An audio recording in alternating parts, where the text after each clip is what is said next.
Apakah perbezaan penyembelihan secara Islam dan juga penyembelihan secara stunning? Ada satu kaedah yang dinamakan kaedah stunning, yang mana seekor haiwan sebelum mana hendak disembelih, mereka akan menggunakan satu alat yang dinamakan alat CBP, iaitu Captive Bull Pistol, yang mana akan ditembak ke atas seekor haiwan tu di bahagian kepala ataupun bahagian dahi bagi pengsankan dulu sebelum mana hendak disembelih. Ada satu kajian daripada School Veterinary Medicine Hannover University di Jerman yang telah diketuai oleh Profesor Wilhelm dan juga Dr. Hazim. Mereka telah membuktikan bagaimana perbezaan antara penyembelihan secara Islam dan juga penyembelihan secara yang bukan Islam. Kerana orang mana ketika itu mereka dakwa bahawa orang Islam adalah orang yang zalim kerana mereka telah membunuh haiwan secara hidup-hidup. Tetapi telah terbukti kajian demi kajian yang mana penyembelihan secara Islam adalah kaedah yang terbaik, dan telah terbukti juga bahawa kaedah stunning adalah kaedah yang amat banyak keburukan padanya. Sini saya nak jelaskan ada 3 keburukan yang berlaku dengan menggunakan kaedah stunning. Yang pertama adalah jika menggunakan kaedah stunning yang mana ditembakkan di atas kepala, tidak kiralah tembak ke ataupun pukul ke ataupun cucuk dengan pisau ke ataupun dengan menggunakan rejatan elektrik, boleh menyebabkan otak haiwan tersebut pecah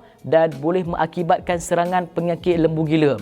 Yang kedua adalah jika kaedah itu berlaku, boleh mengakibatkan jantung tidak dapat bergerak dan berhenti, dan boleh mengakibatkan juga darah daripada dalam haiwan tersebut tak boleh nak keluar dengan habis, menyebabkan daging menjadi tidak sihat. Yang ketiga adalah jika tembakan itu berlaku, boleh mengakibatkan haiwan tersebut mati dulu awal sebelum hendak disembelih. Kalau mati dulu awal sebelum hendak disembelih, akan menjadi bangkai. Jadi menerusi kajian dengan menggunakan alat EEG, Electroencephalogram, dan juga ECG, Electrocardiogram, telah terbukti bahawa kaedah sembelihan secara Islam adalah kaedah yang terbaik, kerana setelah 3 saat yang pertama, kadar bacaan di otak dalam keadaan deep sleep, dan 6 saat seterusnya kadar bacaan haiwan dalam keadaan zero level, yang mana haiwan tersebut tidak pun merasa kesakitan. Sebaliknya, jika menggunakan kaedah stunning itu, haiwan tersebut, otak tersebut dengan kadar bacaan yang mana kadar bacaan tersebut adalah kadar bacaan yang tinggi dalam keadaan haiwan tersebut sakit, dan juga jantung haiwan tidak dapat bergerak dan menyebabkan darah tidak dapat keluar dengan sempurna. Jadi dengan menggunakan kaedah Islam, Nabi SAW